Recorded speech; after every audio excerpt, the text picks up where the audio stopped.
Kraft presents The Great Gildersleeve. Yeah.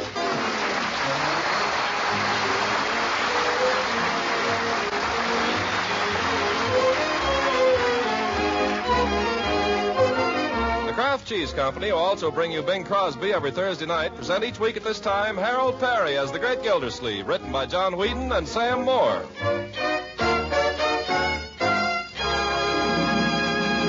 We'll hear from The Great Gildersleeve in just a moment. But first, when somebody mentions a food that you haven't tried, do you ask, what does it taste like, or is it nutritious? Well, more and more people are asking both these questions about Parquet margarine every day. They've heard that Parquet is an outstanding red ration stamp value at only 5 red ration points a pound. But everybody these days seems to want to know about flavor and about nutrition. Well, flavor is hard to describe, but I can tell you that Parquet margarine, like all of Kraft's fine foods, has a quality flavor that's fresh and sweet and deliciously good. Yes, I think your very first taste will convince you that Parquet is a truly satisfying spread for bread and an appetizing seasoning for hot vegetables. You'll find that Parquet adds real flavor for home baking, too, and it's just about perfect for pan frying. As for nutrition, your government officially encourages the daily use of vitamin-fortified margarine, and Parquet margarine contains 9,000 units of vitamin A in every pound. What's more, Parquet is one of the best energy foods you can serve. So for a real red ration stamp value in flavor and nutrition, serve your family Parquet, P-A-R-K-A-Y. Parquet margarine made by Kraft.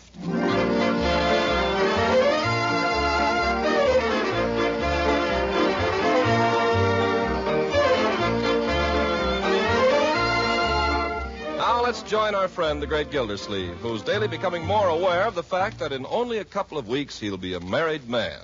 And so, faced with the imminent prospect of a wedding, a honeymoon, and a life of bliss, we find him hastily putting his affairs in order. To start with, he's called a meeting of his entire staff in the office of the Water Department. No, Bessie, I want all the chairs to face my chair. I'm going to be the chairman. Everybody faces me.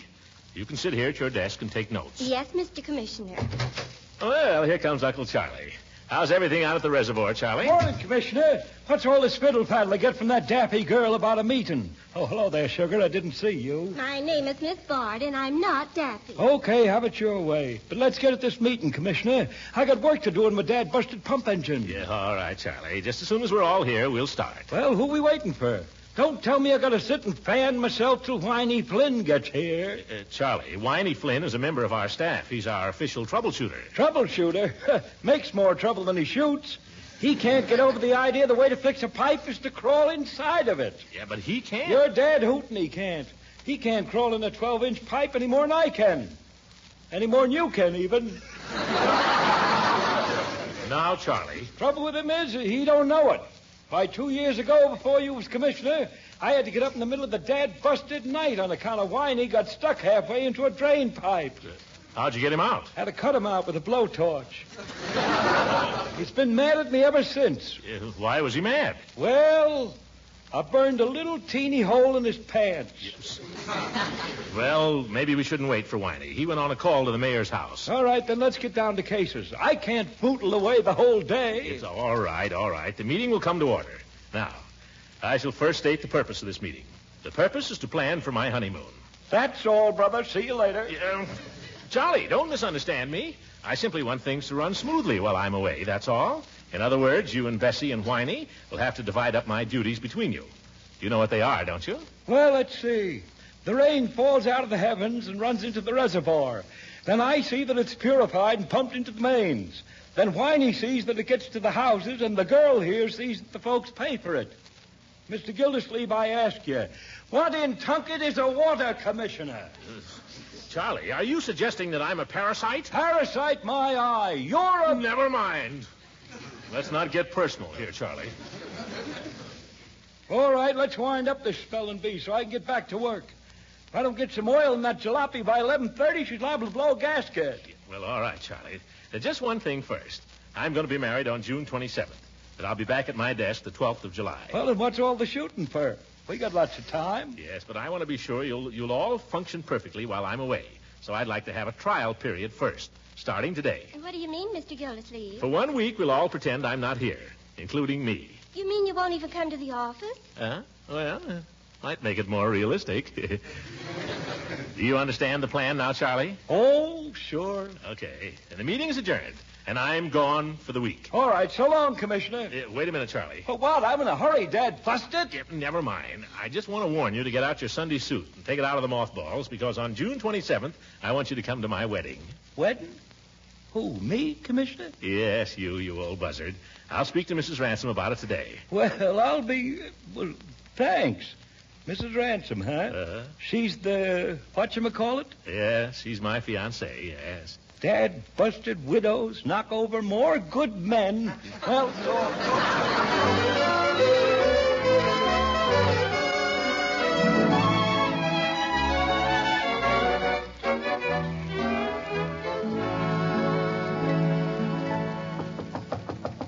Yes?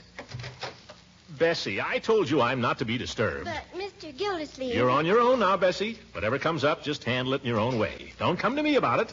We're pretending I'm not here. Is that understood? Yes, sir. Very well. I'm sorry, Mrs. Ransom, but Mr. Gildersleeve is pretending he's not here. Well, Leela, darling, come on in. Bessie, show her in. thank you. Oh, Throckmorton, I do hope you'll forgive me if I seem to monopolize you a little these days. Forgive you? I love it.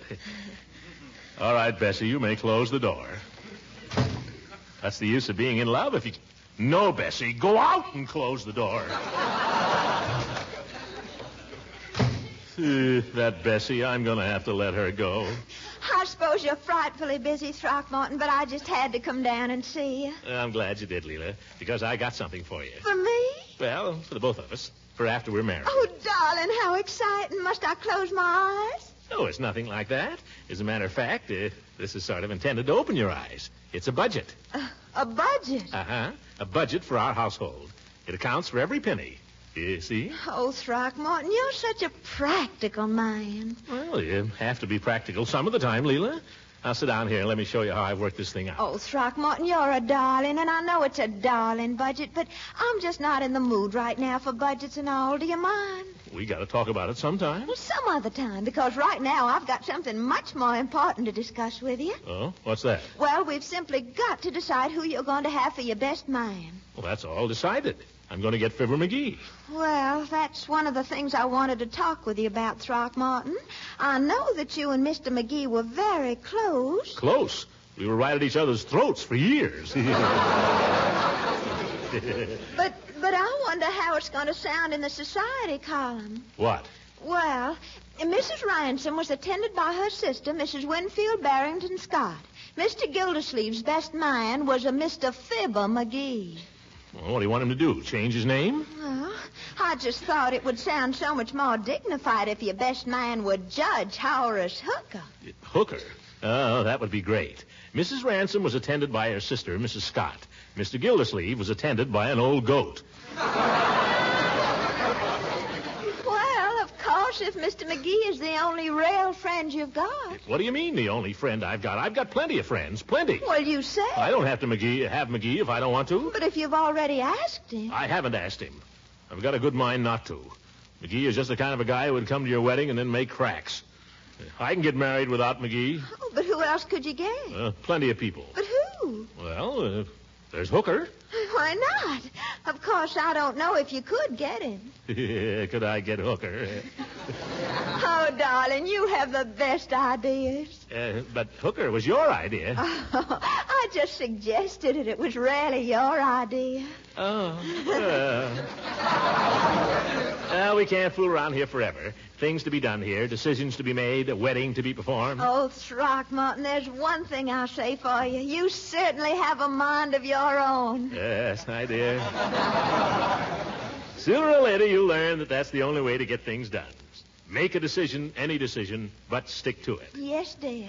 And speaking of that, young lady, I want you to sit down here now and go over this budget. Oh, but I can't, Throckmorton. Not right now. Right now, right this minute. Well, I'll tell you what I'll do. I'll go over it with you tonight. Young woman, who is the master in this house? Why, you are, Throckmorton, of course. That's all I wanted to know. I'll see you tonight.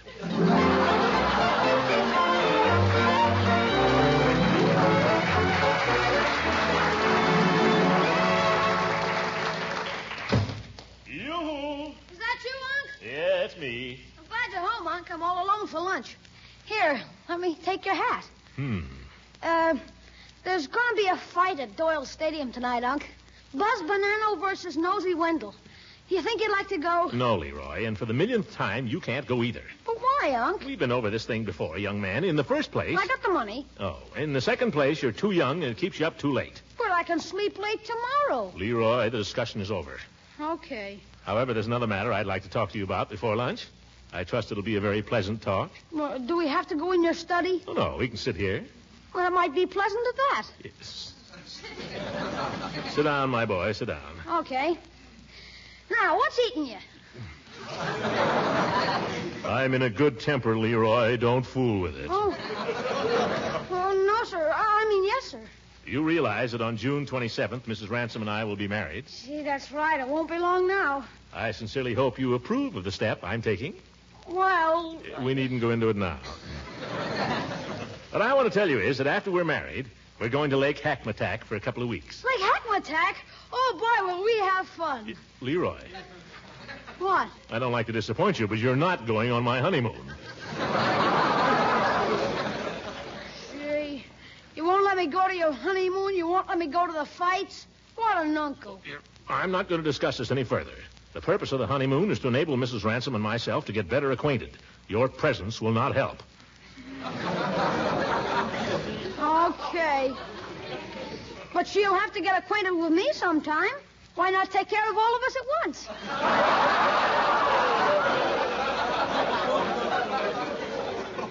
No, my boy. While I'm away with Mrs. Ransom, you'll have a much greater responsibility. Yeah, what? You'll be the man of the house, Leroy. You'll have to protect Marjorie and Bertie. Can I have your pistol? No. Then how am I going to protect them? You won't let me have a gun. You won't let me go to the fights. Leroy, it won't be necessary to protect the household physically. I simply want to rely on you, my boy, to be able to feel that everything is being done just as it would be if I were here. Oh. I'm trying to arrange all my affairs this way, at the office as well as the home. Can I count on you as head of the house? I guess so, Unc. Starting when? Starting right now. You're to handle everything and make your own decisions, just as if I weren't here. Do you understand? Yes, sir. I've just made my first one. What is it?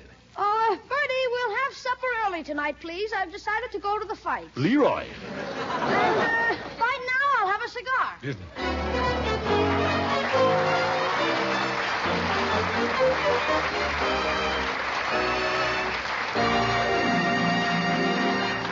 The great Gildersleeve will be with us again in just a few seconds. Meanwhile, I was talking to our neighborhood grocer the other day, as men sometimes do. I found out some mighty interesting things. I'd thought that a lot of customers might be blaming grocers for the nuisance of point rationing, for example. My grocer says that isn't so. According to him, most of you homemakers seem to know that point rationing is a bigger headache for him than for you. And he says it's amazing how cooperative you are, planning family menus in advance and trying to get most shopping done early in the week and early in the day. But he did say, I hope people won't blame me when favorite foods like Parquet margarine aren't in stock. Kraft and other food companies are doing everything they can to keep me supplied, but what with wartime shortages and Parquet's growing popularity, I'm sometimes temporarily short. Well, I'm passing that along to you just as I got it from my grocer. And that's about all I have to tell you, except to add, thanks for cooperating with your grocer. That's one very real way you're helping to win this war.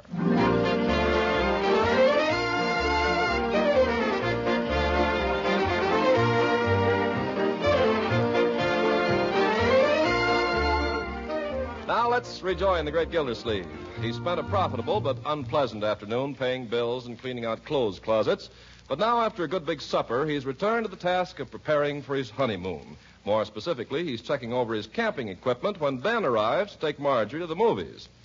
Well, Mr. Gildersleeve, I see you're going fishing. Yeah, that's right, my boy. Oiling up the old reel. Listen to this. Sweet, isn't it, huh? Yeah, it sure is. Yeah, look at this rod. Split bamboo, garnet guide rings. Just feel the play in it. Yeah, boy, that's sweet. And to think that a kid with a string and a bent pin can catch just as many fish. Yeah. Who told you that, Leroy? You did. Well, don't you believe it. Ben, have you ever seen my shotgun? Well, no, I don't believe I ever have. Can I look too, Unc? Well, if you'll be careful. Just get this padlock here. There. Isn't that a beauty? Boy, that really is. It's double-barreled. Yeah, I see it is. Look at that chasing on the barrel, Ben. They don't make guns like this anymore. Nope, not anymore. Oh, here's Marjorie. Well, I'm all ready, Ben. Shall we... Oh, Uncle Mort, what are you doing with that shotgun? Huh? I'm getting ready for my honeymoon. Oh, for goodness sake. Is that what all this stuff is for, Mr. Gildersleeve? Yeah, that's it, my boy. I'm going to have the finest honeymoon a man ever had. Wait till I tell you. Look, every morning up at 6 o'clock for a plunge in the lake, get out and pile into a smoking breakfast. Who cooked breakfast? Mrs. Ransom. I mean, Leela. Then after breakfast, fishing. The darn lake is absolutely alive with fish, Ben. Just whistle and they jump right up in the boat. Yeah, I bet. As a matter of fact, it's great for trolling. We'll do a lot of trolling. What is trolling anyhow, Unc? Well, it's one of the finest forms of fishing there is, Leroy. I take my rod and I sit in one end of the boat with my line in the water, and the fellow at the other end rows the boat. Then I... Wait a minute. Who's that fellow at the other end of the boat? Well, he... Where did he come from? I guess we won't do any trolling. But the still fishing is just as good. And then we can hunt all afternoon. Rabbits and partridges. Oh, what a supper they'll make. Then after supper, we'll pitch horseshoes. What? Yes, sir. Got a whole setup. Yeah, I'm going to pack them in my bag right now. Sounds pretty good, doesn't it, Ben? Yeah, sounds like there'll be plenty going on. Ben, come on, let's go to the movies. Excuse me, Mr. Gildersleeve, could I... My goodness, what's all this truck on the floor? Uncle Mort's getting ready for a track meet. Yep. Huh? Come on, Ben. Good night. Good night. Can't imagine what's the matter with Marjorie. Oh, well, women. What's that about women, Mr. Gildersleeve? They're too deep for me, is all, Bertie. Oh, yes, we're deep, all right. Could I go to movies with a friend tonight, Mr. Gildersleeve? Certainly, Bertie, certainly. Thank you, sir. Good night, sir. Bertie, Yes, sir. never mind. Something you want me to do? Well, no, but I was just showing Miss Marjorie all this stuff here, and I'm taking on my honeymoon, and she acted like there was, as if there might be something wrong with it. Do you know what I don't know anything, Mr. Gildersleeve, but I could make a suggestion. What, Bertie? You ought to leave that shotgun behind and take along your mandolin. Yeah. By George, you may be right, Bertie.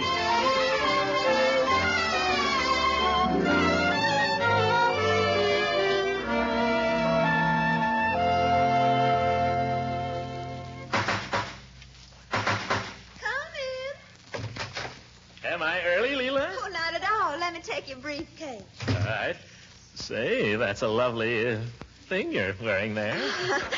Do you really like it? I'm so glad. I was afraid maybe you'd be angry with Leela. Yeah, why in the world should I be angry with you? Well, you see, I opened an account today at Hogan Brothers, and I charged it. Yeah, charged it? Well, it's all right. They won't bill us for it till next month, and by that time we'll be married. But, Leela... There, you see, you are angry. No, I'm not. I'm not angry, Leela. It's just... Well, you see, in this budget I've drawn up, you have a special allowance for clothes. Have I? Yes. Now, perhaps you'd better let me explain to you about it right now. Yes, you do that, Throckmorton. You explain it to me. Well, wait till I get the budget out of my briefcase. Come over here and explain it to me, Throckmorton. You can spread it out here on the piano. Well, you see, it's like this, Sit Leela. down here on the bench beside me so I can see. Yeah, all right. Now, here's the first heading, Savings and Reserves. Under that, we have life insurance, automobile insurance, fire insurance, federal income tax, state income tax. Leela, how can you keep your mind on what I'm saying and play the piano? Go on, darling. My mind's on what you're saying. Well, mine isn't. Look, if you'll just sit still and listen to me till I finish this, Leela, I'll give you a prize. I'll take you downtown afterwards and buy you an ice cream soda. What? That's my signal. Oh, that must be Judge Hooker. Oh, I might have known it. Good evening, Judge. Good evening, Leela. Now, I see you're not alone. Leela, what is he doing here? Well, it's about my income tax, Throckmorton. I asked the judge to help me with it. What do you want to know? I can explain it just as well as he can. That I doubt. Yes, sir. Well, I paid a quarter of my tax on March 15th, didn't I? Yeah, that's right. And it says in the paper that 3/4 of the tax is going to be forgiven. Yeah, that's right. Well, now the judge tries to tell me I have to pay another installment by the 15th. I'm sorry to say, Leela, that for once the old goat is right. Well, are you going to side with him, too? I'm not siding with anybody. I'm just telling you the facts. Oh, well, I think the whole thing is silly. Why should I pay any more? If you when... just listen to me, I'll tell you. Everybody has to pay an installment on his tax by the 15th, whether his tax was $5 or $5 million. Everybody. Is that clear? Well, you don't make it a bit clear by shouting at me. You're right, Leela.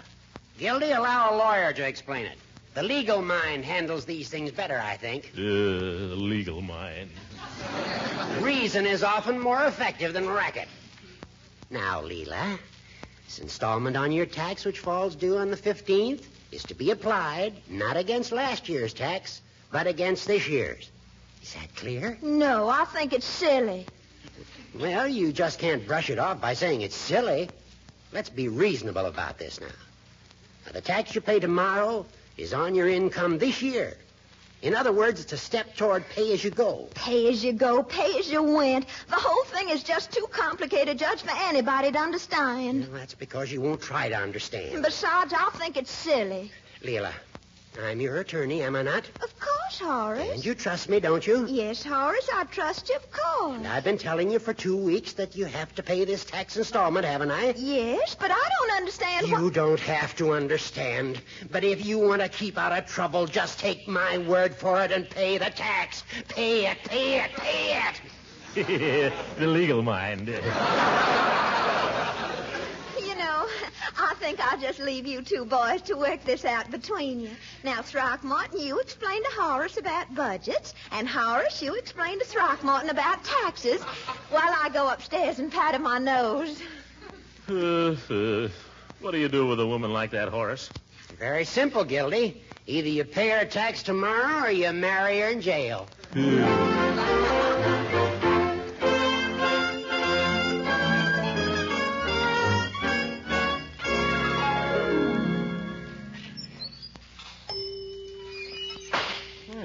Mr. Gildersleeve. Well, hello, Peavy. And Mrs. Ransom. Well, I guess it won't be long now before I'll be calling you Mrs. Gildersleeve. Just 2 weeks. Think of that.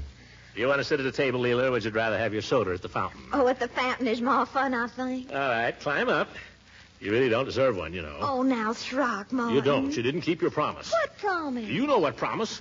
I sit up for 3 nights making up a budget, and you won't even look at it. Oh, Throckmorton, please, not in front of Mr. Peavy. Peavy, take my advice. Never have anything to do with women.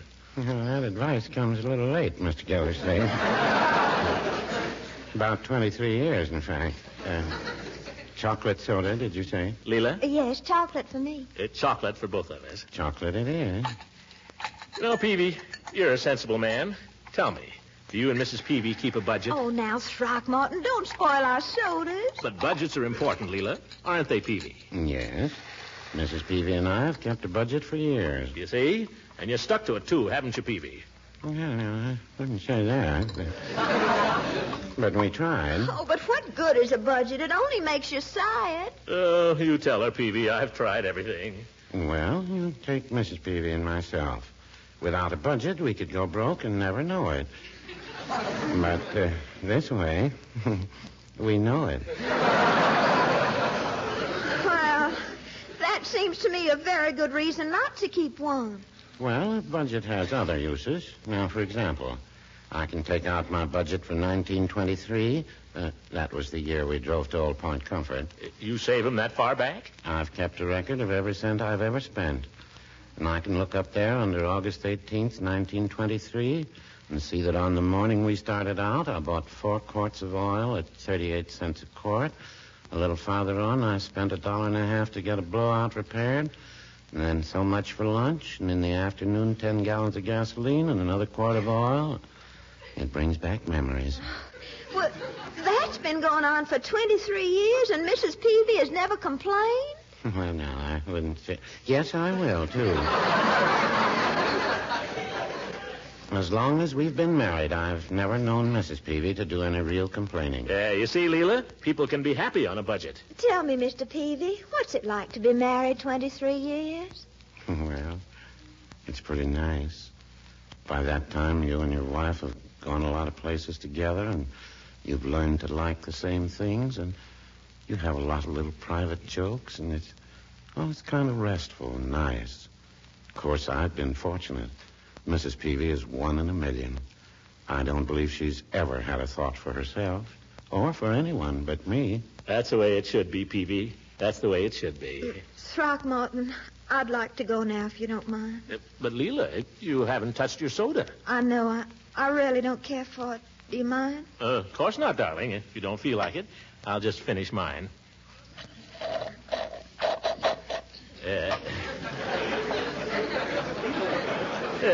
Now we'll go. Well, thanks, Peavy. Well, thank you. Good night. Good night, folks, and good luck. Good night, Mr. Peavy. It was a lovely soda. I just... That's all right, Mrs. Ransom. Good night.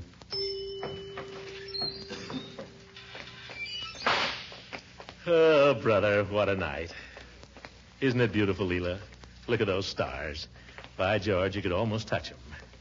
The night was made for love. The night was made for... Leela, what's the matter? Oh, Throckmorton, I'm so ashamed. Ashamed? Ashamed of what? I haven't been very nice to you. I really haven't. I've been selfish. Oh, no, you haven't. I have, when you've worked so hard to please me, too. Oh, Leela, you mustn't be sad. Not on a beautiful romantic evening like this.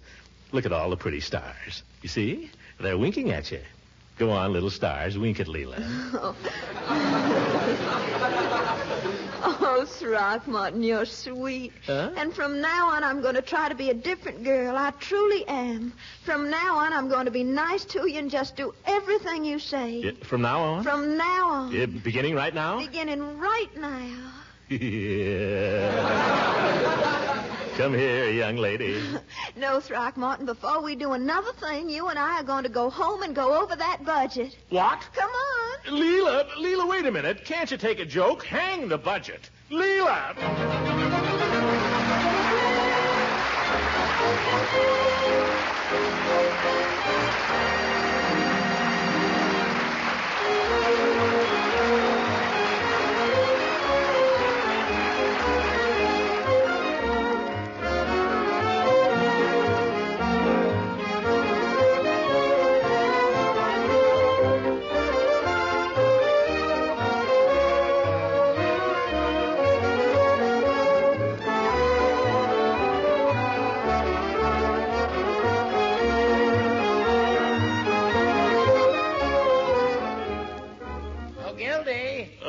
Hello, Judge. Going somewhere? Just down to the corner to mail a letter. Leela's income tax. I'll walk down with you. Thanks. By the way, Horace. Yes, Gildy? Are you doing anything the 27th? Not that I know of. Why, are you? Getting married. Oh, 27th, huh? Yeah. It's not far off, is it? 14 days. 14 days. Horace. Yes, Gildy? You wouldn't want to be my best man, would you? Gildy, I wouldn't miss it for the world. What do you mean? If you ask me, this is one case where the best man does win. Yeah. Good night, everybody.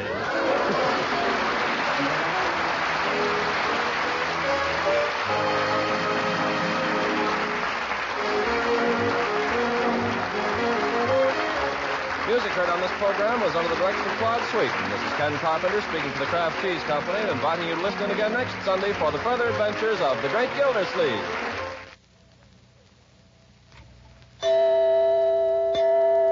This summer, thousands of women all over the country are discovering a special help with wartime meals in the product called Kraft Dinner.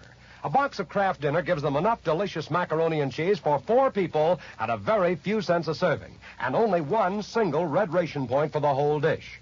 And with Kraft Dinner, they cook that delicious main dish in just 7 minutes. In every Kraft Dinner box, there's a special macaroni that cooks fluffy, tender in boiling water and an envelope of Kraft grated. With this handy Kraft grated, you whisk cheese goodness through and through the fluffy macaroni in a jiffy. A very smart trick is to shape the hot Kraft Dinner in a ring mold for a minute or two, unmold on a platter, and serve with creamed vegetables or fish or meat. But just as is, Kraft Dinner gives you a mighty fine dish. Try this 7-minute macaroni and cheese soon. At your food store, be on the alert for point-saving Kraft Dinner. This program came to you from Hollywood. This is the National Broadcasting Company.